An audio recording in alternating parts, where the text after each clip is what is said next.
Buenas noches a todos, estamos en el especial de Halloween. Disfrútenlo, comenten desde donde lo ven y suscríbanse.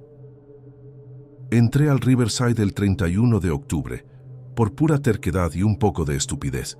Llegué a las 19:42, cielo nublado, viento frío, esa humedad que se te mete en las mangas. El estacionamiento estaba con yuyos altos, vidrios rotos brillando como escarcha debajo del faro de la calle que todavía funciona. Tenía el celular en 36% de batería, linterna frontal, guantes de trabajo y una mascarilla simple por si el polvo. Lo de siempre cuando haces urbex con cabeza. La reja lateral se abre fácil si levantas un poco, ya lo había visto en un foro. Del otro lado, el patio interior huele a moho y a desinfectante viejo, una mezcla rara que te remite a hospital aunque esté vacío. Pisé despacio para no hacer ruido con las botellas. A esa hora, de las ventanas solo salía oscuridad. Pensé, como siempre, en dar media vuelta. Seguí igual. El hall principal tiene el piso ajedrezado con baldosas saltadas. A la derecha, recepción con mueble caído. A la izquierda, pasillo hacia administración. Los grafitis son viejos, letras gordas, RIB 3R y GEL, cosas así. Abrí una puerta doble empujando con el hombro y el chirrido sonó demasiado fuerte. Me quedé quieto escuchando. Nada, solo el viento haciendo vibrar una lámina en el techo. Yo había leído sobre el cierre en 2005 por denuncias de abuso, pero la info es confusa, reportajes cortos, archivos mal escaneados. Me repetí que no estaba ahí por morbo, sino por arquitectura. Mentira a medias. Caminé hacia el ala E, donde supuestamente estaban las terapias. Pasé frente a una pizarra de corcho con un papel pegado que decía Protocolo 12B y fechas borroneadas. Le saqué una foto y la cámara tardó de más en disparar, como si el autoenfoque no quisiera agarrar. A las 20:03, ya en el segundo piso, escuché el primer sonido que no supe ubicar. Una especie de chasquido eléctrico, cortito, como cuando enciendes un equipo viejo. Me quedé quieto. Apagué mi linterna para aislar. Oscuridad total, salvo un cuadrado pálido al fondo a la derecha. Un neón pestañeaba dentro de una sala con puerta entreabierta. No puede haber luz, pensé. Corte desde 2005. Y sin embargo, el neón seguía con su zumbido finito, intermitente. Me acerqué con cuidado. En la placa de la puerta, medio colgando, se leía terapia convulsiva, restre personal. El cuarto tenía azulejos blancos, un lavabo oxidado, una camilla con cuero reseco. En la pared, 2 interruptores industriales. Uno estaba arriba. El zumbido venía de una caja metálica con perillas con números borrados. No lucía operativa, pero la luz del neón estaba encendida. Eso era objetivo. Toqué con el dorso.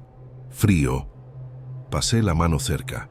Noté ese cosquilleo mínimo que te da un tubo cuando está vivo. Debe haber un generador prendido en algún lado, me dije, como si eso explicara todo. Grabé una nota de voz.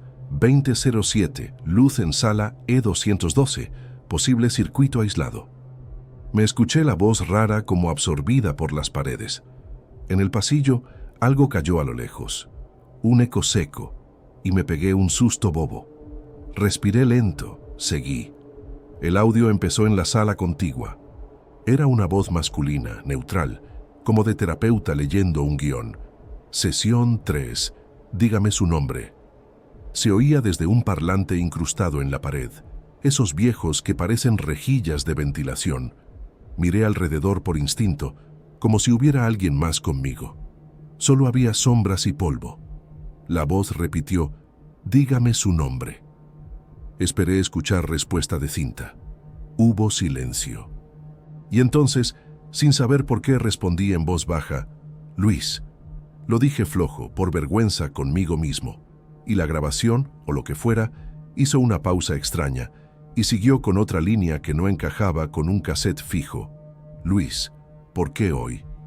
Sentí un pinchazo en la nuca. Lo atribuí a casualidad, a que esas frases aplican a cualquiera. Aún así, contesté, medio riéndome de nervios, porque es Halloween. Otra pausa. Halloween te asusta. La piel de los brazos me tironeó debajo del buzo. Tragué. No contesté. A las 20:12 grabé otro memo. Sala E214. Parlante reproduce terapia. Frases parecen adaptarse. Probable loop psicológico genérico. Quise creer esa explicación. Caminé al cuarto de controles, una pecera con vidrio estrellado. En el panel había una bandeja de casetes grises rotulados con fechas entre 1998 y 2004. Toqué uno. Polvo grueso, pegajoso. Ninguno estaba metido en el reproductor, que tenía la tapa abierta y la bandeja vacía. Aún así, la voz seguía sonando en la sala, como si viniera de dentro del muro. Me acerqué al parlante y pegué la oreja. Se escuchó respiración del otro lado, pero eso puede ser mi propia respiración rebotando. La voz dijo, ¿sigues ahí? No lo pensé, sí. El parlante hizo un ruido de arrastre, como si la cinta se corriera, y luego otra voz, más joven, entró superpuesta, femenina, temblorosa. No quiero, por favor. Eso ya no me pareció guión. Me aparté medio de golpe y pegué con la espalda en la camilla. El cuero crujió, ese ruido seco que no olvidas. Busqué señales de que alguien estuviera jugando conmigo. Revisé techo, esquinas, debajo de la camilla. Nada. A esa altura, la explicación del generador me parecía pobre. Saqué el celular para marcar a Martín, que a veces explora conmigo. 22% de batería, una rayita de señal. Le mandé ubicación y hay audio en vivo acá, no vengas, aviso luego. El mensaje quedó con un relojito, sin enviar. Seguí por el pasillo, ahora con la linterna apuntando al piso para no deslumbrarme con el polvo. A cada 10 pasos, una puerta con placar de metal. Terapia ocupacional, sala de observación, electrodiagnóstico. En este último, el zumbido no era neón, era un tono grave, constante, el típico de transformador. Metí la cabeza. Había una mesa con un osciloscopio viejo, apagado, y detrás otra caja metálica con perillas. Una lucecita roja fija arriba a la derecha. En la pared, alguien había dibujado un círculo con marcador negro y flechas apuntando al centro. No sé si eso lo hizo un paciente, un enfermero o un grafitero aburrido de 2010. A las 20:19, el tono bajó un poco, como si alguien le hubiera reducido el voltaje. Me subió un calor a las orejas. Registré el olor, no quemado, más bien ozono suave, ese olor que te queda después de una chispa. Salí de la sala por si las dudas. En el pasillo oí pasos, claros. 2, 3, 4, frenaron. Forcé a mi cabeza a construir una imagen lógica. Otro explorador, un guardia, un ocupa. Dije, hola, con voz ridícula. Nadie contestó. En ese silencio, el parlante del cuarto anterior volvió, ahora con la voz masculina. Luis, cuando escuches el tono, respira. El tono subió, coincidió con un chasquido, y la luz del neón de la primera sala parpadeó fuerte, iluminándolo todo blanco por un segundo. Cerré los ojos por reflejo. Cuando los abrí, el pasillo parecía igual, pero mi latido estaba en el cuello y sentí la boca seca como si me hubiera tragado polvo. No voy a mentir. Pensé en salir. Miré el reloj. 20:22. La salida estaba a unos 5 minutos si no me perdía. Al mismo tiempo, una parte de mí, la tonta y curiosa, quería entender desde dónde salía la energía. Fui hacia abajo por la escalera de servicio. En el primer descanso vi un cable grueso, nuevo en comparación con todo, que se metía por una canaleta improvisada hacia el sótano. Seguí el cable con la luz. Bajé. El sótano olía más fuerte a humedad y metal. El sonido cambiaba, más grave, como si viniera de barrigas gigantes respirando. En una sala con puerta cortafuego abierta había un generador portátil, moderno, color amarillo, con cinta policial vieja cruzada. Tenía una pegatina de una empresa eléctrica local. La llave estaba girada en off, no había combustible dentro. El indicador marcaba vacío. Aún así, arriba, el neón parpadeó otra vez. Se me helaron las manos. No por paranormal, sino porque una pieza lógica se me caía. Le saqué una foto al panel del generador, con la fecha y hora en pantalla. 20:27. El flash rebotó en una charola de metal y me cegó un segundo. En ese segundo, el parlante del piso de arriba, o quizá otro en el sótano, dijo clarito: «No te quedes aquí». La voz no era la neutra, era la joven de antes, con esa micropausa entre «ket» y «es», como si buscara la palabra. Corrí, no a lo loco, pero sí con prisa. Volví al primer piso. Tiré demasiado fuerte una puerta y se me vino la mitad encima con el marco suelto. Me insulté en voz baja. En el hall, el aire se sentía distinto, más frío, como cuando abres la puerta en invierno. Y en la recepción, el altavoz que parecía muerto lanzó otra línea. «Sesión terminada». Fue casi gracioso. Me reí nervioso, sin ganas. A esa hora, 20:34, el celular vibró. «Martín, ¿qué onda?». Le mandé audio breve. «Luego te cuento, me voy». Caminé hacia la salida mirando el piso para no pisar vidrio. En el último pasillo, el neón se apagó por completo. El zumbido quedó solo un segundo más y murió.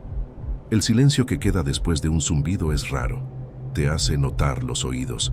Seguí, pasé la reja levantando con el hombro, y del lado de afuera, el viento sonó normal, como viento. Me senté en el auto, con las manos en el volante y la frente apoyada un segundo. Olía a interior de coche frío, a plástico y a mi propio miedo. Marqué en el mapa la ubicación por manía, como si después fuera a volver con una explicación. No volví, no esa noche. Manejé despacio hasta la gasolinera de la 3, compré agua y me miré en el espejo del baño. Tenía polvo en las cejas y la mirada de alguien que no durmió. Al día siguiente, en casa, me puse a buscar. Riverside 2005, abuso, cierre, generador, mantenimiento. Encontré un PDF con el inventario de retiro. La empresa eléctrica cortó suministro en diciembre de 2005. Los generadores quedaron decomisados. El número de serie no figuraba. Podía ser otro generador, metido después por alguien. Podía ser. Llamé a la empresa que salía en la pegatina. La recepcionista me dijo que no tienen registros de trabajos ahí en los últimos años. Escuché mis notas de voz. En la de las 20:07 se oye el neón y mi respiración. En la de las 20:12, cuando digo probable loop, se cuela un susurro al fondo. Le subí el volumen, jugué con el ecualizador. No dice nada claro. Podría ser viento. Podría ser mi chamarra rozando el micrófono. Me obligué a apagar y dejarlo.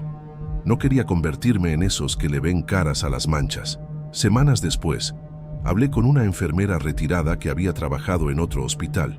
Me dijo que los protocolos se grababan para auditorías, que las voces neutras eran comunes, que no era raro que quedaran casetes sueltos por ahí. Le conté lo de la respuesta en tiempo real. Me miró con cara de «estás sugestionado», pero fue amable. «Los lugares repiten cosas», dijo. «No en el sentido místico, en el acústico. Hay ecos raros». Me gustó esa respuesta. La adopté. No voy a hacer un canal con esto ni a venderlo como prueba. No lo es. Es lo que escuché. Un neón encendido en un lugar sin luz, un parlante que hablaba y a ratos parecía contestar, un generador que no lo estaba. El resto es mi interpretación de alguien que entró cansado, con 36% de batería y muchas ganas de que nada saliera mal. Desde esa noche, cada Halloween me escriben 2 o 3 conocidos que también hacen urbex. ¿Vamos al Riverside? Les digo que no. Si van, les pido que no toquen nada, que no fuercen puertas que puedan caerse, que lleven mascarilla y que, si escuchan algo, anoten la hora y salgan tranquilos. Yo paso por la avenida aledaña a veces y lo miro de reojo. De día parece un edificio administrativo triste. De noche, no miro. Hasta hoy no sé si lo que oí fue un truco de mi cabeza acomodando frases genéricas a preguntas mías, o si hay algún circuito raro prendiendo cosas cuando no debe, o si un par de tipos conectan un generador a escondidas para asustar a novatos. Puedo vivir con cualquiera de esas respuestas. Lo único que sé es que, en el Riverside, el silencio se oye mejor cuando ya saliste por la reja.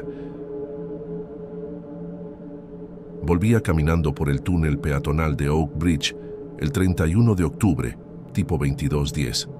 Lloviznaba finito, ese spray que te deja la campera húmeda sin que te des cuenta. Llevaba los auriculares guardados porque a esa hora prefiero escuchar la calle. El celular marcaba 18% de batería y una rayita de señal. En el bolso traía pan y leche del súper de la esquina. El túnel siempre huele a humedad y pintura vieja, y cuando llueve se forma ese eco raro que estira cualquier sonido. Ese pasadizo conecta la ciclovía con Riverview. No es largo, pero la mitad queda sin luz cuando se quema el tubo del medio, y esa noche parpadeaba. El piso tenía charcos finos. A cada paso, el agua hacía un clic leve bajo las zapatillas. Escuché un skate a lo lejos. Después silencio. Pensé cruzar rápido y evitar mojarme más. Nada especial. Halloween en el barrio son calabazas de plástico y adolescentes con capa. No mucho más. A mitad de túnel oí algo que, al principio, pensé que era un altavoz mal colgado. Un timbre de llamada telefónica, de esos viejos, metálicos, se metía por el drenaje del costado, donde está la rejilla de desagüe. Me paré sin querer, como cuando el cuerpo decide antes que la cabeza. El timbre cortó y entró una voz masculina jadeando. «¿Hola? Sí, por favor, ayuda». Lo dijo rápido, como quien intenta que no se le corte. Me acerqué a la rejilla. El aire que salía era fresco, con olor a tierra mojada y algo agrio, quizás canal viejo. La voz siguió, más apurada. «Estoy bajo Oak Bridge. Seguí por River con Pine, después doblá en Henderson. Hay un portón verde, por favor». Esas calles existen acá. Las ubicaba de ir en bici. El tono no era teatral, era práctico, como diciendo direcciones a un taxi. Mi primera reacción fue lo lógico. Alguien con un teléfono más abajo, túneles de servicio, un tipo caído. Miré alrededor por si veía a alguien más reaccionando. Nada. Saqué el celular. 17%. Señal en una rayita. Marqué al número de emergencias y me quedé con el dedo listo. Pero me dio vergüenza llamar sin saber dónde exactamente. Me agaché y pegué la oreja a la rejilla, sintiéndome ridículo. La voz cortó, volvió el timbre, como si la llamada se hubiese perdido y reintentara. El eco del túnel lo hacía sonar de todas partes. Oí: «No cuelgues, por favor, tengo frío». Hay un mural de un pez azul en la entrada. Conozco ese mural. Lo pintaron kids del barrio, medio desteñido ya. Miré hacia el final del túnel, donde está el pez en la pared exterior. El azul, lavado por la lluvia, parecía más gris. «¿Hola? ¿Estás ahí?», dije, muy bajo, sin saber a quién. Me arrepentí al instante de hablarle a una alcantarilla. La voz siguió sin responderme. La puerta oxidada, 2 candados. El segundo no cierra. Bajá por los escalones de cemento. Son 7. Empecé a contar mentalmente, no sé por qué. El agua corría bajo la rejilla y hacía un gorgoteo chico. No vi luz abajo, solo negro. Marqué emergencia igual. Expliqué torpe. Hay una voz pidiendo ayuda desde el drenaje en Oak Bridge. Da direcciones. Suena a llamada telefónica. La operadora me preguntó si veía a alguien, si había riesgo inmediato. Dije que no sabía. Me pidió quedarme en un lugar seguro y, si podía, indicar un punto de referencia. Le dije lo del mural del pez azul. Me pidió mi nombre. Se lo di. Cortamos. Seguí de cuclillas. Tonto. La voz ahora hablaba más lento, como cuando el frío te come las palabras. Hay un carrito de compras tirado y si lo ves, doblaste bien. Ese detalle me pegó. En Henderson con Pine suele haber un carrito abandonado. Lo había visto esa tarde. Me entró esa urgencia ansiosa de ir a mirar ya, pero también el miedo bobo de meterme donde no debía. Pensé en 2020, en el homeless que encontraron acá por hipotermia. No conocí su nombre. Puse Homeless Oak Bridge 2020 en Google la semana siguiente, pero esa noche lo recordé así nomás. Un hombre, frío, sin gente. Me apreté las mangas como si eso sirviera. El tubo del medio del túnel parpadeó, hizo un zumbido y se quedó en una luz continua, más blanca. No sé por qué ese cambio me dio más tranquilidad. A las 22:14 más o menos, la voz dijo una dirección casi exacta. Henderson 412, portón verde, bajada de servicio. No conozco esa numeración con portón verde abierto, pero Henderson tiene varias entradas medio escondidas al drenaje. Me paré, dudé y caminé hasta la salida del lado de River. La lluvia apretaba un poco. El viento traía olor a lluvia sobre piedra caliente. En la esquina vi a una pareja disfrazada hacerse una selfie con el pez de fondo. Seguí una cuadra, solo para mirar. Henderson estaba lluviosa, con charcos que parecían más profundos de lo real por la luz naranja de los postes. A la mitad de cuadra, del lado derecho, un portón verde. No es una entrada pública, más bien esas puertas del municipio que siempre están cerradas. Me acerqué lo suficiente para ver el candado. 2, como dijo. El segundo estaba pasado pero sin pestillo trabado. Me dio ese hormigueo feo en el brazo izquierdo. Volví al túnel, apuradito. La voz volvió a sonar al llegar, como si esperara. «Hola, me quedé sin batería. Si me escuchás, trae una manta». Esa frase me partió un poco. Saqué el buzo del bolso, ridículo gesto, como si fuera a pasarlo por la rejilla. Me arrodillé de nuevo. «Viene ayuda», murmuré, sin idea de si me oía.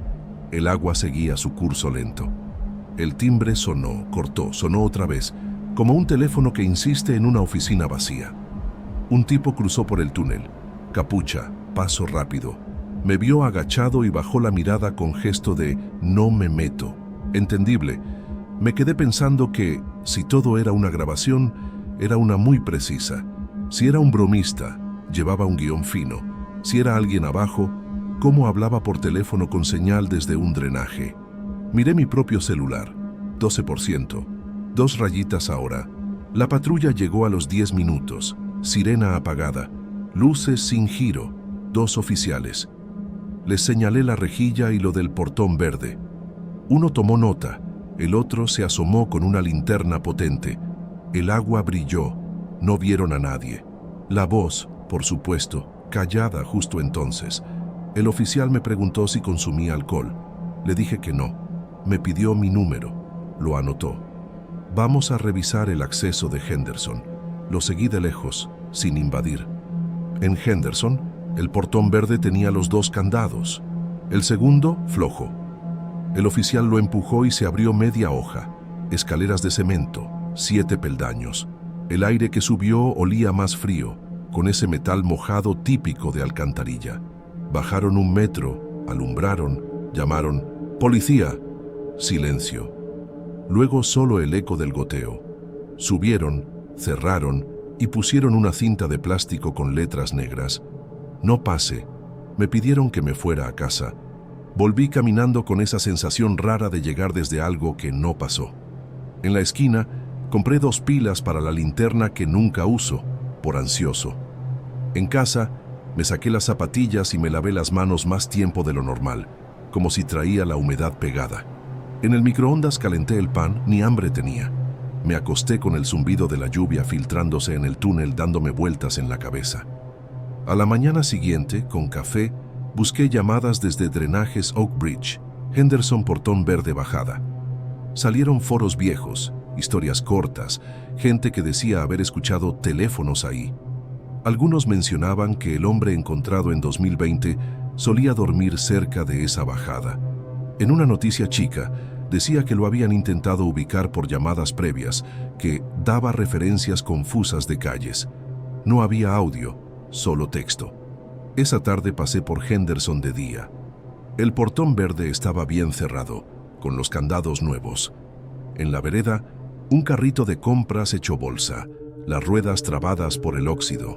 Me detuve mirando para abajo, como si me devolviera la mirada. El aire estaba seco.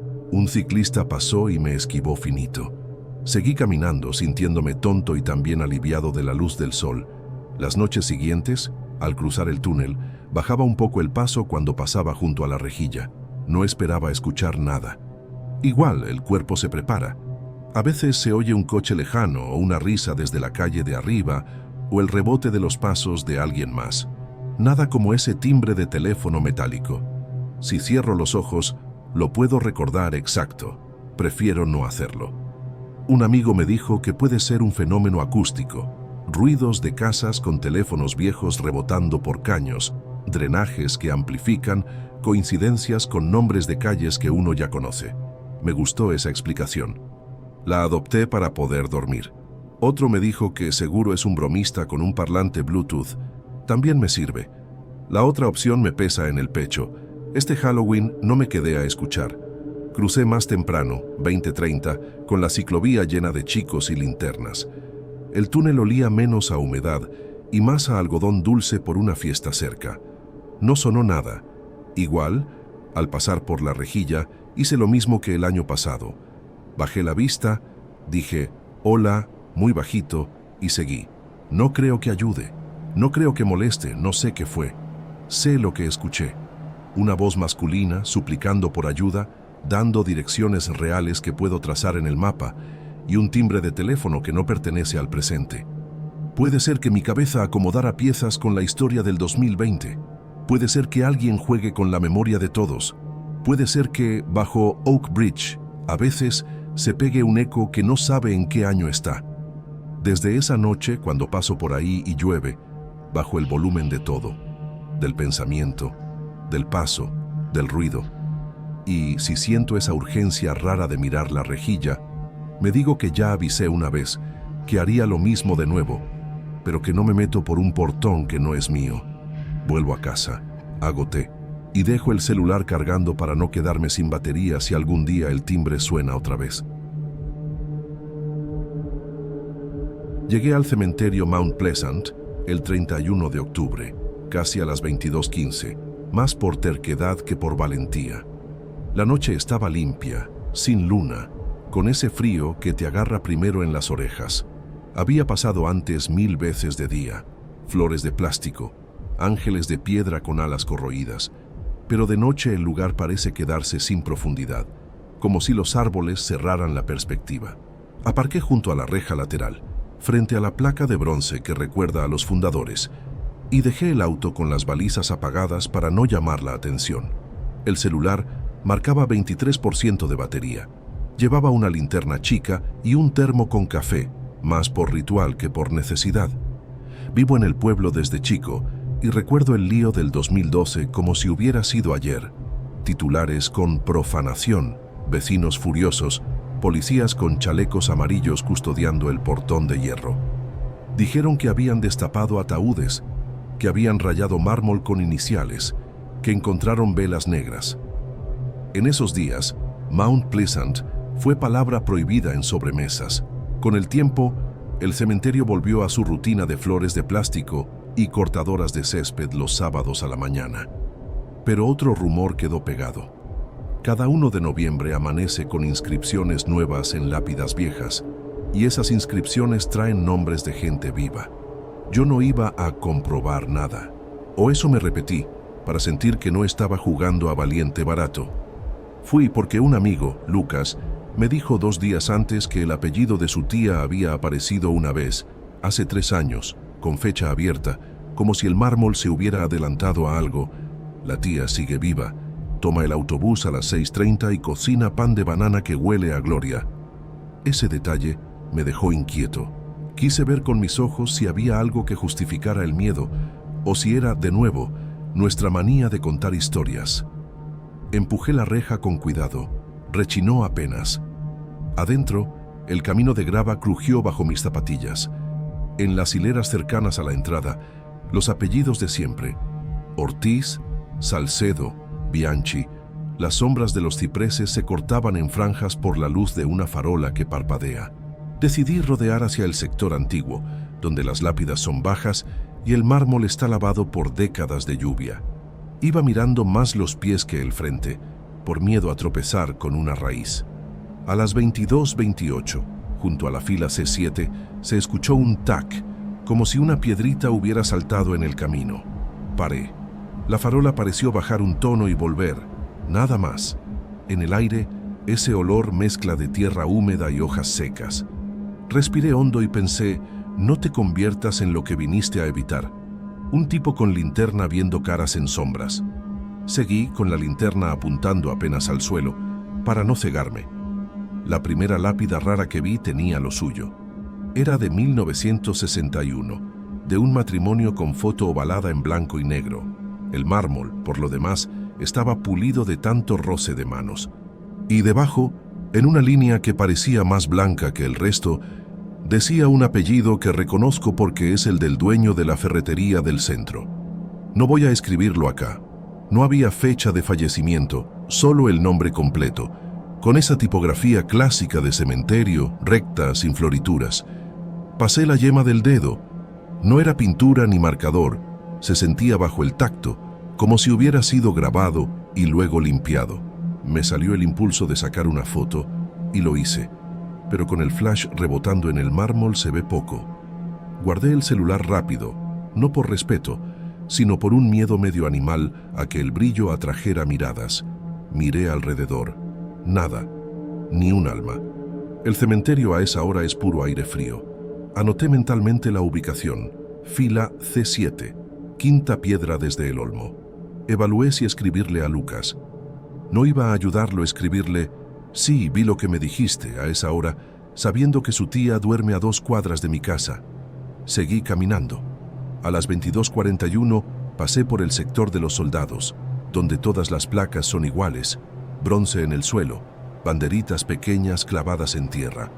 Ahí fue donde escuché el segundo sonido, una especie de raspado leve, metálico, como las cerdas de un cepillo contra piedra.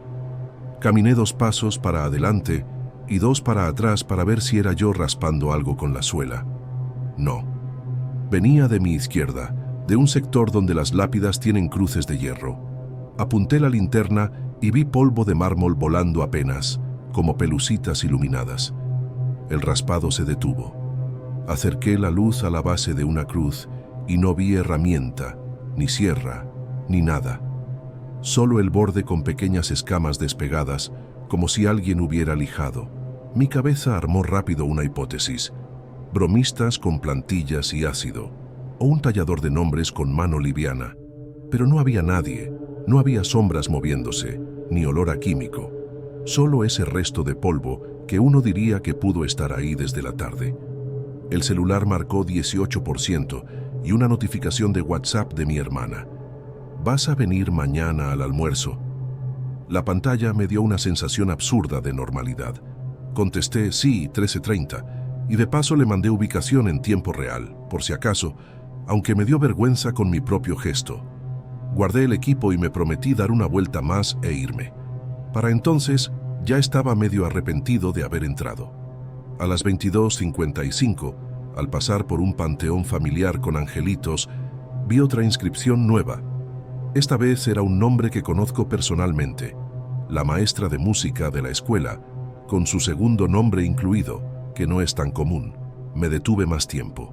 A la izquierda, el nombre del abuelo fallecido en 1978. A la derecha, el de su esposa, 1986.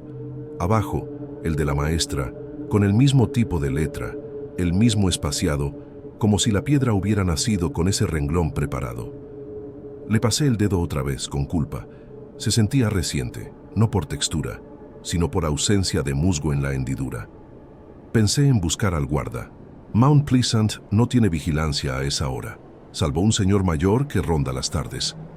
Pensé en llamar a la policía y decir, creo que hay gente grabando nombres de vivos. Imaginé el diálogo, mi linterna, mi café, mi voz. No me vi convenciendo a nadie. En vez de eso, abrí Google y escribí mármol inscripción reciente identificar. Salieron artículos sobre cómo el brillo cambia y cómo la suciedad tarda en acumularse. Nada que me sirviera ahí, de noche, con 16% de batería. Volví hacia la entrada, más por intuición que por mapa. El camino de grava parecía más largo. A esa altura, lo que me pesaba no era el cementerio, sino la idea de despertarme al día siguiente con nombres en la cabeza que no quería atar a la piedra. Me crucé con la hilera H, donde hay un roble grande, y ahí escuché por primera vez voces bajas, como conversación a 2 metros. Subí la linterna. No había nadie. Bajé la linterna. La conversación se deshizo, como cuando la radio pierde la estación. Me quedé clavado. Lo raro fue que distinguí una palabra: mañana. Puede ser autosugestión pura, lo sé. Ese mañana me apretó el pecho de una forma tonta. Recordé la historia de 2012, el cura hablando de respeto, la alcaldesa prometiendo cámaras que nunca pusieron. Me salió decir en voz baja, ya me voy. No sé a quién se lo dije, capaz a mí. Eché a andar más decidido. A las 23:06 ya veía la reja. Antes de salir me di vuelta, por ese impulso feo de comprobar si alguien te sigue. La farola parpadeó 2 veces, parejo, y se quedó fija. Respiré. Empujé la puerta y del lado de afuera el aire olía distinto, menos a tierra, más a asfalto frío. Subí al auto y me quedé un minuto con las manos en el volante, escuchando el motor apagado y mi propio pulso. Dormí mal. Me desperté a las 4:20 con la sensación de haber escuchado grava. Era el camión de basura pasando por la esquina. Igual me levanté a tomar agua con gusto a metal. El 1 de noviembre amaneció con cielo blanco, de esos que no prometen nada. Fui al supermercado a comprar pan y me crucé a la maestra de música en la fila de cajas. Me sonrió con la paciencia de siempre y me preguntó por mi madre. Le dije que todo bien, que nos veríamos más tarde. Le miré las manos por reflejo, como si esperara ver algo. Tenía una bolsa de harina y el pelo recogido. Viva. A eso de las 10:30 volví al cementerio. No fui el único. 3 personas más caminaban con flores y esa prisa tímida de los que sienten que no deberían estar apurados ahí. Entré por el camino de grava, con el sol haciendo sombra dura. Fui directo a la fila C7, la lápida del matrimonio. El renglón con el apellido del ferretero seguía ahí, igual, intacto. El mármol brillaba un poco con el ángulo. Me fijé si había musgo cerca. Nada nuevo. Fui al panteón familiar de los angelitos. El nombre de la maestra seguía ahí.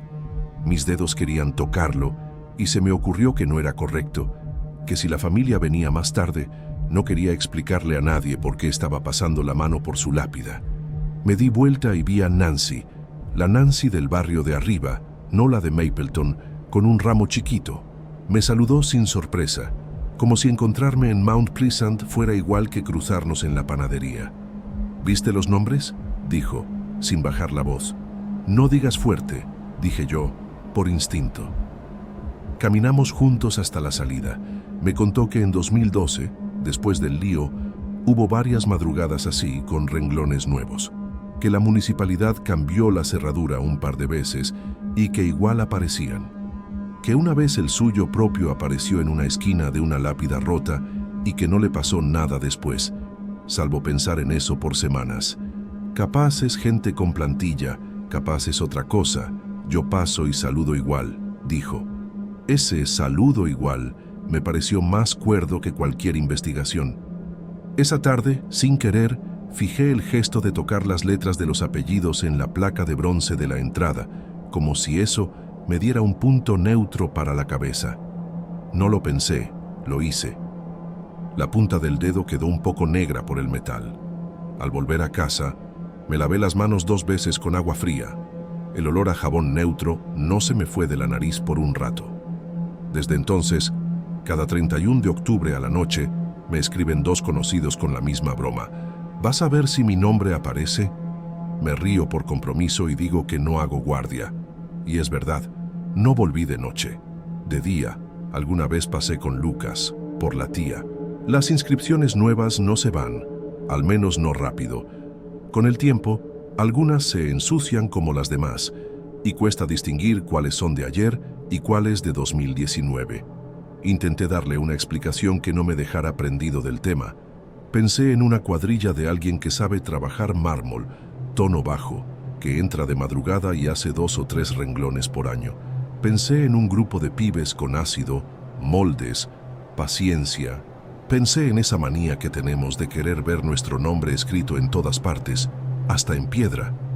Ninguna explicación me soltó del todo. Tampoco me aprisionó.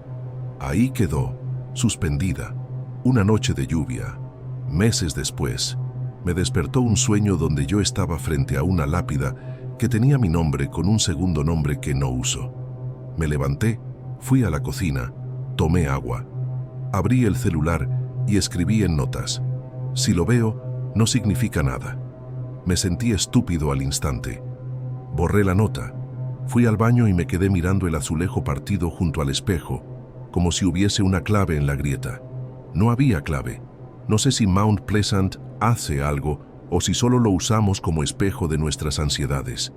Lo que sí sé es cómo se siente el aire ahí a las 22:30, el roce de la grava en los pies, la parsimonia con la que las farolas deciden cuándo parpadear.